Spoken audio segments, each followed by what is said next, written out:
বাড়িতে পড়ে থাকা পুরনো কুর্তি, ব্লাউজ বা সুতির শাড়ি তোমরা কি ফেলে দিচ্ছ বা অনেক দিন ধরে ব্যবহার করনি? তাহলে এই ভিডিওটা তোমাদের জন্য। এখন আর সেই জিনিসগুলোকে ফেলে দিতে হবে না, কিভাবে তোমরা তার পুনর্ব্যবহার করতে পারবে সেই সম্পর্কিত একটি সুন্দর ভিডিও নিয়ে চলে এসেছি। Welcome to Asus art fair. Asus art fair চ্যানেলে সকলকে জানাই স্বাগত। আশা করি সকলে ভালোই আছো। তো চলো এগোনো যাক। খুব সহজেই মাত্র 40 টাকা ব্যবহার করে, অর্থাৎ সেই 40 টাকা দিয়ে একটা সাদা রঙের ফেব্রিক এবং একটি 1 সাইজের তুলি, তোমরা চাইলে 0 সাইজের তুলিও ব্যবহার করতে পারো। আমার কাছে 0 সাইজ ছিল না, তাই আমি 1 সাইজের তুলিটা ব্যবহার করেছি। আচ্ছা, তোমরাও কি আমার মতো এইরকম কোনো ইনোভেটিভ আইডিয়া কাজে লাগিয়ে নতুন কোনো রূপ দান করেছো কখনো বস্ত্রকে? তাহলে অবশ্যই জানিও। তার জন্য সবার আগে কালারটাকে ভালোভাবে একটা জায়গায় ঢেলে মিক্স করে নিতে হবে।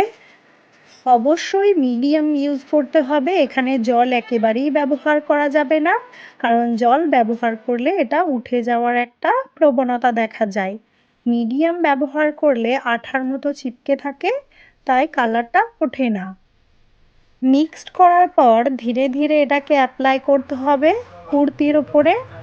এই কুর্তিটায় সোজা লাইন দাগ দেওয়া ছিল, তাই আমার এখানে আঁকতে অনেকটা সুবিধা হয়েছে। যাদের কুর্তিতে সমান কোনো দাগ থাকবে না, তারা চাইলে উড পেন্সিল দিয়ে এবং স্কেল দিয়ে হালকা করে দাগ টেনে নিতে পারে নিজের সুবিধে মতো।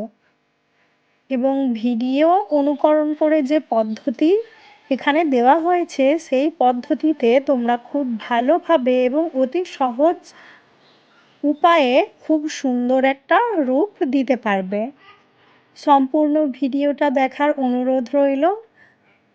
যেমনটা তোমরা দেখতে পাচ্ছ যে কুর্তিটায় আমি ওই কলকাগুলোর লাইন যেগুলো আছে সেগুলো প্রতিটা লাইন বরাবর কিছুটা করে ফাঁকা দিয়েছি, অর্থাৎ ছোট বড় সাইজের একটা গ্যাপ তৈরি করা হচ্ছে এখানে, যাতে সবশেষে যখন গলার কাছের কাজটা কমপ্লিট হবে তখন সেটাকে সুন্দর একটা ভি আকৃতি দেওয়া যায়। তো এভাবেই একের পর এক কলকার লাইন আঁকার পর আমি দুদিকের লেখাটা সম্পূর্ণ করে নিয়েছি এবং শেষে তোমরা দেখতে পাবে যে খুব সুন্দর একটা ভি শেপ চলে এসেছে।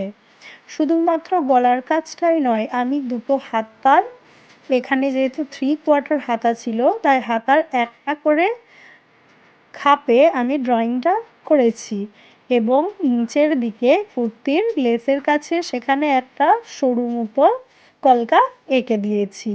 আর আছে এই কুর্তির সঙ্গে ছিল একটা প্লাজো, সেই প্লাজোটাকেও আমি একই পদ্ধতি ব্যবহার করে একই রকম কলকা সেখানেও এঁকেছি।